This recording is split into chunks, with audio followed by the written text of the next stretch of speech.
नमस्कार, स्वागत है आपका खास खबर में और मैं हूं आपके साथ दुर्गेश पांडे।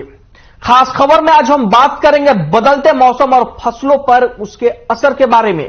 प्रदेश के कई हिस्सों में बदलते मौसम के चलते सुबह सवेरे हल्की धुंध छाने लगी है, जिससे फसलों के लिए फायदेमंद बताया जा रहा है। इसे लेकर किसानों का कहना है कि अगर पाला नहीं जमता और धुंध फसलों के लिए फायदेमंद साबित होगी।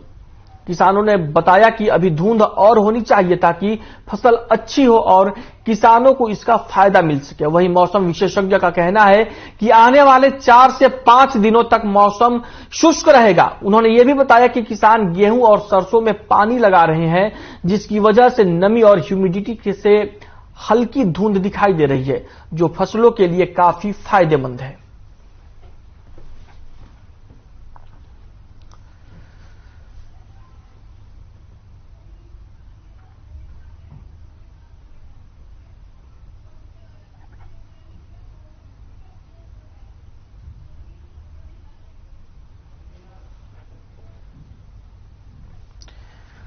तो प्रदेश के तमाम हिस्सों में मौसम का मिजाज लगातार बदलने लगा है। जैसे जैसे ठंड बढ़ रही है वैसे वैसे अब धुंध और कोहरे ने भी दस्तक दे दी है, जिसे किसान फसलों के लिए फायदेमंद बता रहे हैं। वहीं मौसम विशेषज्ञों का कहना है कि 4 से 5 दिनों तक मौसम अभी ऐसा ही रहेगा। वहीं किसान कह रहे हैं कि अगर पाला नहीं पड़ा तो ये जो धुंध है वो फसलों के लिए काफी अच्छी साबित होगी। धुंध की वजह से किसान खुश नजर आ रहे हैं। किसानों का कहना है कि पाला ना पड़े, पाला पड़ी तो परेशानी होगी, लेकिन धुंध फसल के लिए अच्छी है।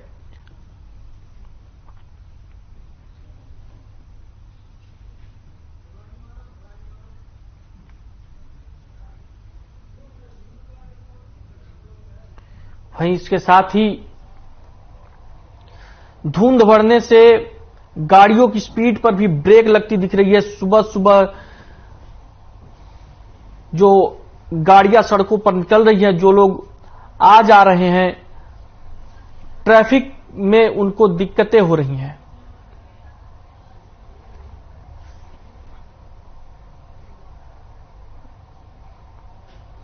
तो इसी खबर पर हमारे साथ चर्चा के लिए हमारे संवाददाता फतेहाबाद से रमेश ढाका हमारे साथ जुड़े हुए हैं और स्वामी इंद्र हमारे साथ जुड़े हुए हैं, किसान नेता। आप दोनों का बहुत स्वागत है चर्चा में। सबसे पहले मैं रमेश ढाका के पास जाना चाहूंगा। रमेश, इस समय क्या कुछ मौसम का मिजाज है और इस मौसम के मिजाज को लेकर किसानों का क्या कहना है? दुर्गेश, बताना चाहूंगा, जैसे सर्दी का आगाज हुआ है तो धुंध का भी आगाज हो चुका है। और अगर इन 2-3 दिनों की मैं बात करूं तो लगातार सुबह जो है पूरा कोहरा जो है छाया रहा और उसी बीच कहीं ना कहीं रोड पर जो ट्रैफिक भी थमती नजर आई। उसी बीच किसानों की अगर बात की जाए दुर्गेश, तो किसानों के लिए ये फायदेमंद है, क्योंकि इसके अंदर जो है फसल जो है गेहूं की फसल है, सरसों है, चना है, ये जो फसलें हैं इनके अंदर काफी ज्यादा फायदा भी देखा जा सकता है। मेरे साथ इस समय किसान मौजूद हैं। किसान से मैं बात करना चाहूंगा कि गेहूं की फसल में और इनमें कितना फायदा है इसमें। नमस्कार जी। क्या नाम है सर आपका? जी, फसलों की अगर बात की जाए तो गेहूं की फसल है, जैसे अभी हम देख रहे हैं पीछे जो, और सरसों की है, चना है, कितना फायदा होगा धुंध को लेकर के? धुंध के लिए बहुत फायदा होता है। अभी गेहूं के लिए तो बहुत ही ज्यादा अच्छा है।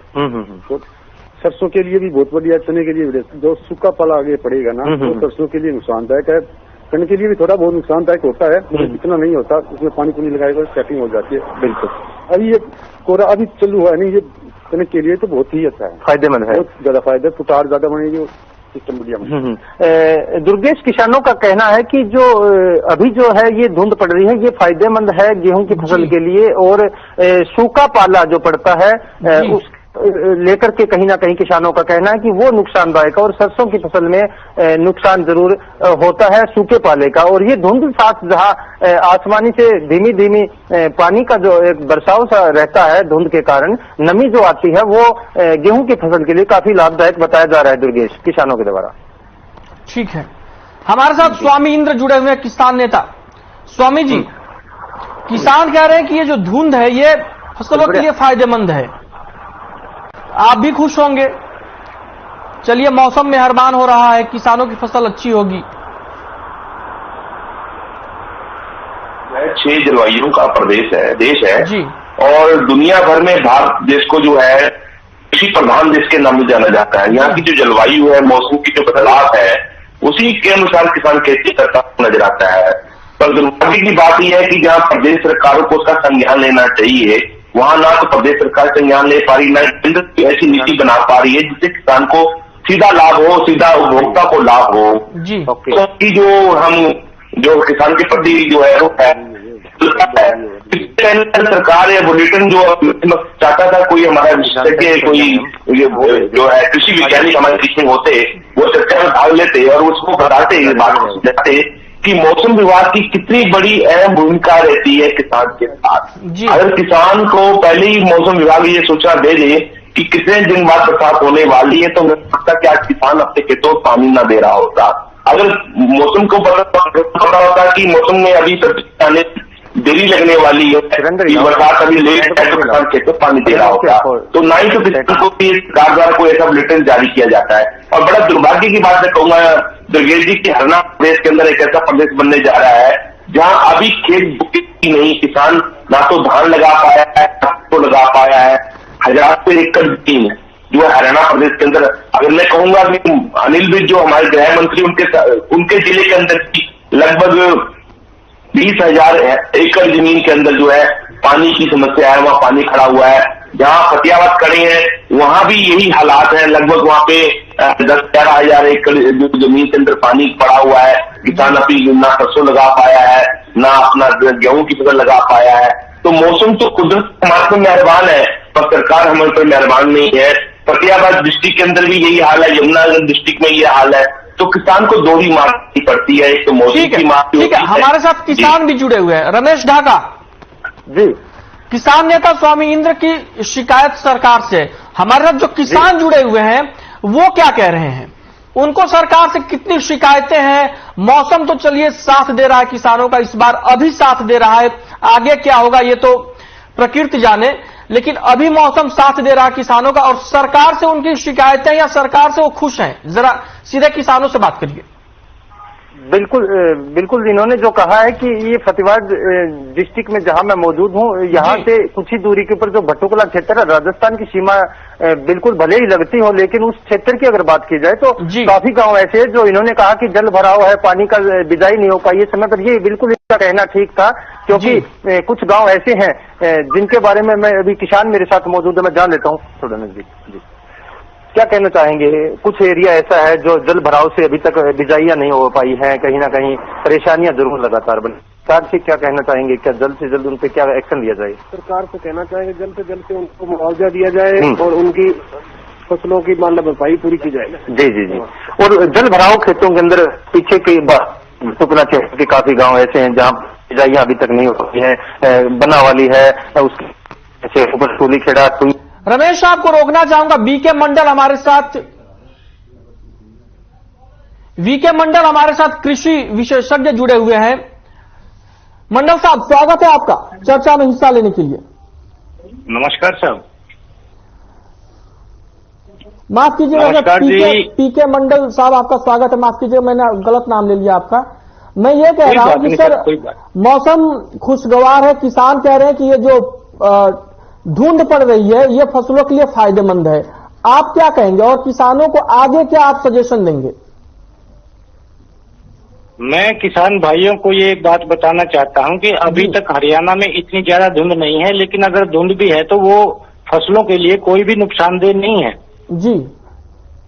और जितनी भी हमारे हरियाणा के अंदर मुख्य रूप से जो गेहूं है, सरसों है, चना है, ये फसलें हैं और चारा भी है, तो उनमें सभी में जो धुंध पड़ती है तो उससे कुछ ना कुछ फायदा ही होता है, क्योंकि पिछले करीबन 2 महीने से बरसात नहीं हुई हरियाणा के अंदर, तो इस समय पानी की बहुत जरूरत है। तो अगर बरसात हो जाती है, कोई WD आ जाता है, वेस्टर्न डिस्टर्बेंसेज आ जाती हैं, तो हरियाणा के अंदर एक बहुत ही अच्छा मतलब है ना फसल होने की उम्मीद रहेगी जी। किसान और फसलों को की ग्रोथ के लिए या फसल और अच्छी हो उसके लिए क्या कर सकते हैं, क्या सजेशन देंगे? इस समय पानी गेहूं में पहले पानी की जरूरत है, तो इसलिए पानी लगाएं। चाहे सरसों है और चाहे गेहूं है, दोनों में ही पानी की अभी जरूरत है। और उसके साथ साथ जो भी वो अप्लाई करें। कोई खास किस्म की पेस्टिसाइड्स वगैरह कीटों का असर जो जिससे ना हो, या इस समय कोई बीमारी लगती है उससे बचाव के कोई तरीके?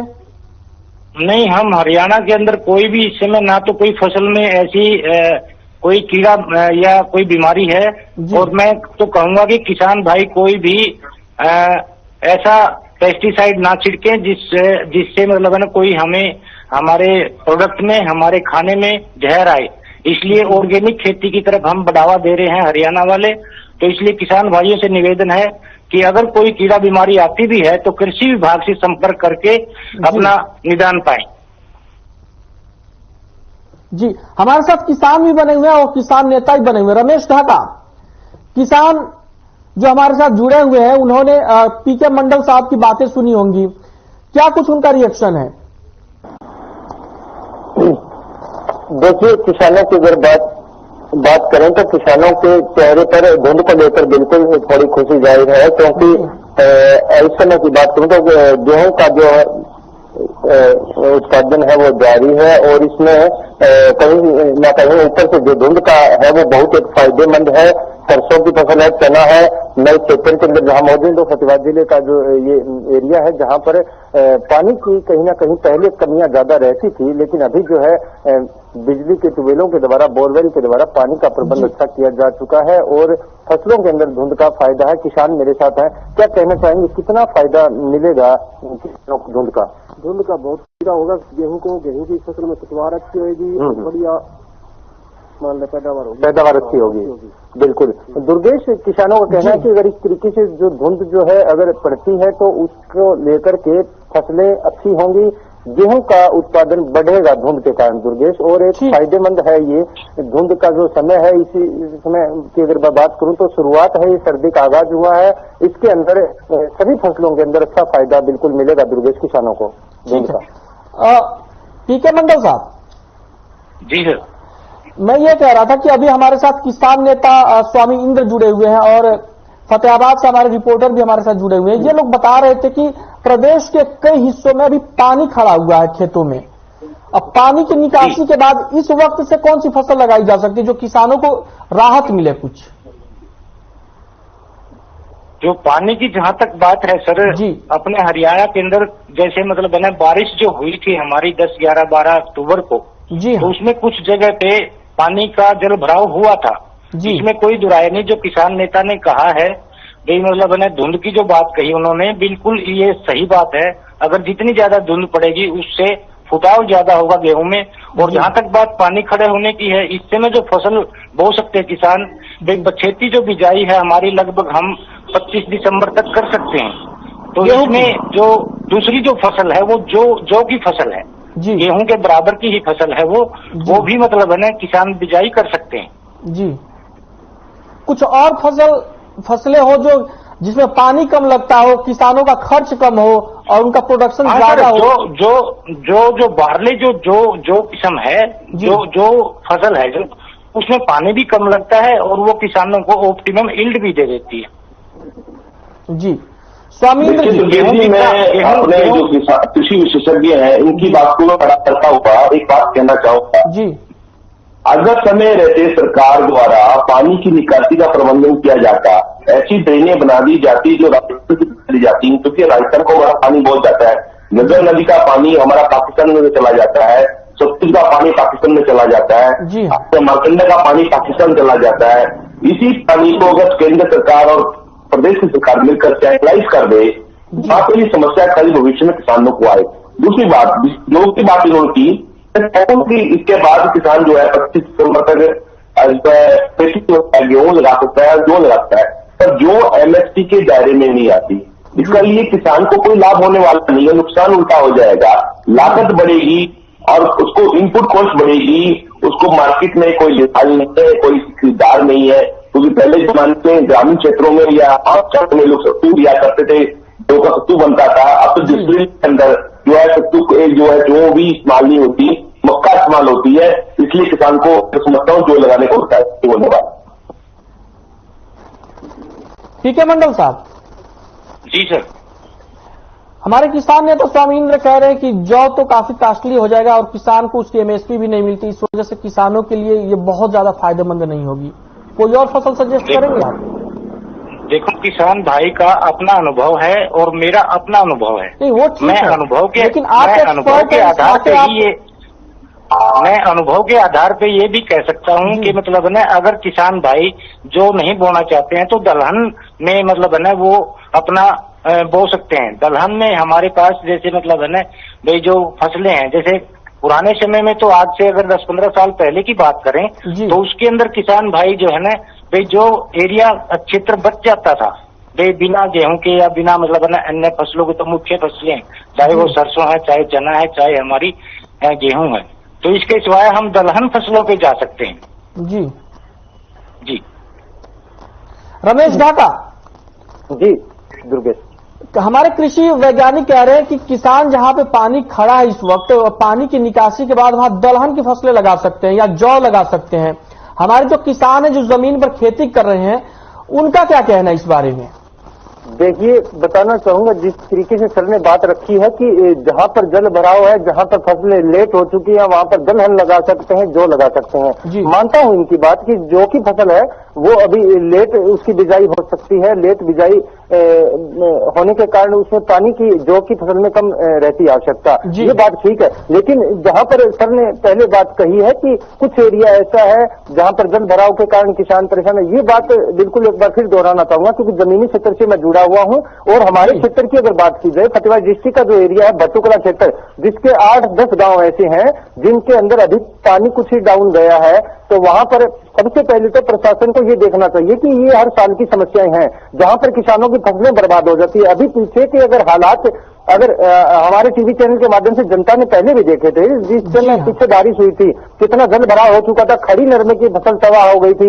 ये गांव की बात करूंगा, बनावाली से लेकर के ढांड का कुछ एरिया है, सेलीखेड़ा है, सेखूपर है, खाबड़ा गांव है, उसके बाद ठैया गांव लगता है, वन मंदोरी है, पीली मंदोरी है, ये भट्टूकला क्षेत्र के कुछ गांव ऐसे हैं जहां पर जल भराव से खड़ी फसलें बर्बाद हो गई थी। पानी की जल की निकासी, ये जैसे सर कह रहे थे कि बड़ी ड्रेन का प्रबंध किया जा सकता है, बड़ी पाइपें दबा के पानी का सबसे पहले किसानों की सबसे बड़ी समस्या है वो हल हो, तभी बिजाई समय पर हो पाएगी। अभी कितना और लेट बिजाई कर, जो की बिजाई कर वो मान लेते हैं, कृषि विभाग के जो हमारे साथ डॉक्टर साहब जुड़े हैं, जो की फसल की बिजाई कर दी जाएगी, पानी डाउन जाएगा, सूखेगा, तभी जो की बिजाई हो पाएगी उस क्षेत्र के अंदर।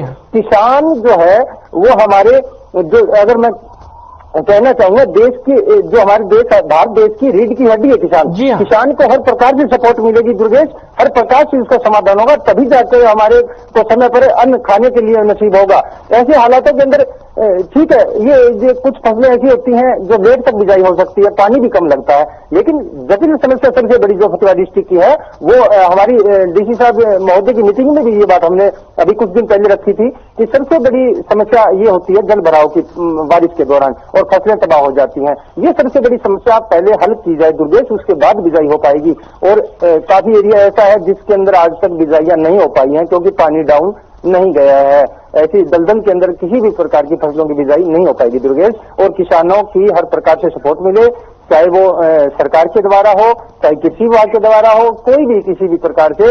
और एक बड़ा इसके साथ और बात रखना चाहूंगा, कहीं ना कहीं दवाइयों का अहम योगदान रहता है, बीज का अहम योगदान, ऐसे घटिया किस्म के बीज किसानों को मिल जाते हैं और उसके अंदर जो उसकी जो पूरे जमीन ही खाली रह जाती है और समय पर जो है फसलें वो नहीं हो पाती। इसी कारण से किसान पिछड़ता जा रहा है और किसान को सपोर्ट चाहिए, तो चारों तरफ से सपोर्ट चाहिए, तभी हम जो है हमारा देश उन्नति करेगा और हम जो है किसान की भी हम जो है पूरी सपोर्ट और देख रेख हमें करनी होगी दुर्गेश।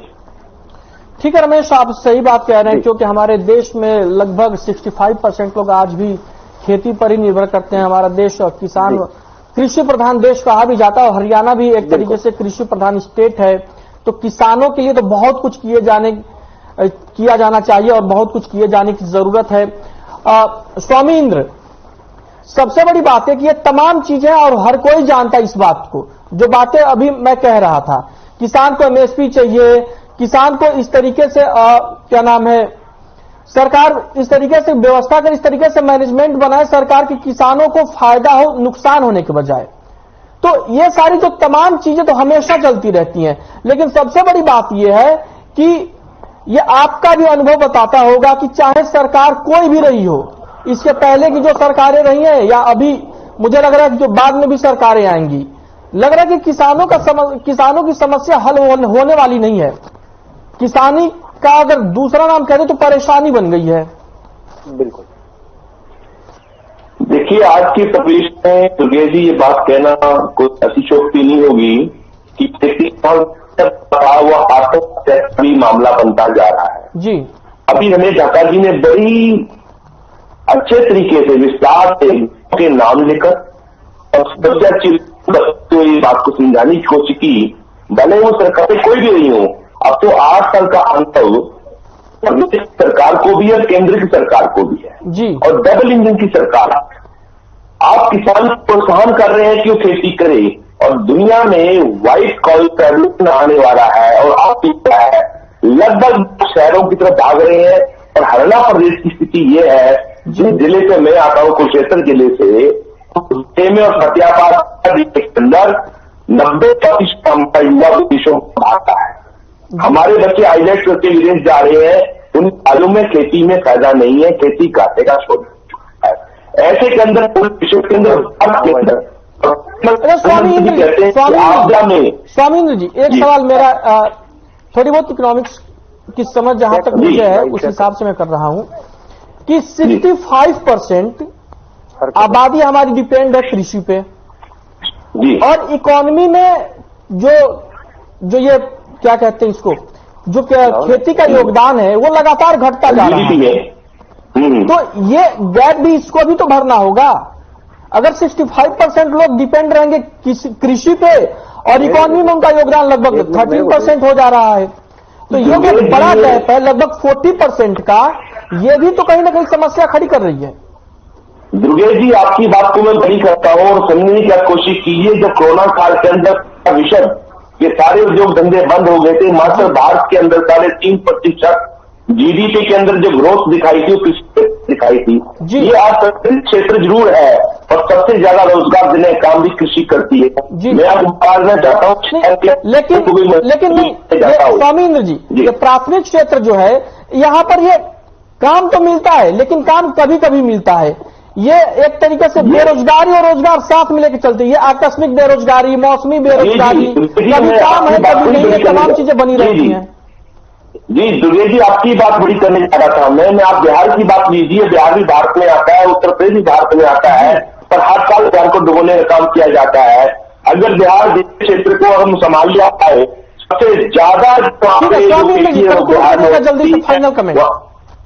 जी, मैं ये कहता हूँ, कारों की जो नीयत है कुछ क्षेत्रों के आम नागरिक को उन व्यवस्था स्थापना में न लगकर बनाने की ही लगी हुई केंद्र तक, जब तक देश का आदमी गरीब रहेगा ऐसी 10 लाख को देता रहेगा। तो आज समय आ गया है जागरण का, किसान और देश और माटी पुत्र को जगना होगा और समझना होगा कि ऐसे 10 नेताओं के ठीक है मंडल साहब हो सकता है। दुर्गेश, ठीक है मंडल साहब, कुछ सजेस्ट करिए किसानों के लिए जो इन परिस्थितियों में किसान अपना अच्छा कर सके। दुर्गेश जी, मैं आपको बताना चाहूंगा, हमारे माननीय कृषि मंत्री जेपी दलाल जी ने अभी 3-4 दिन पहले एक वीसी की थी, जिसमें कृषि विभाग भी था और इरिगेशन डिपार्टमेंट भी था, नहरी विभाग भी था जी। तो उसमें हमारे प्रशासन को भी इन्वॉल्व किया गया था। तो उसके अंदर ये आदेश दिए थे कि भाई 1 हफ्ते के अंदर अंदर पानी निकल जाना चाहिए। तो उसमें सभी टीम बना करके पानी का जो है ना एक सर्वे किया गया। ठीक है, पीके मंडल साहब, रोकना चाहूंगा, हमारे पास समय की कमी है।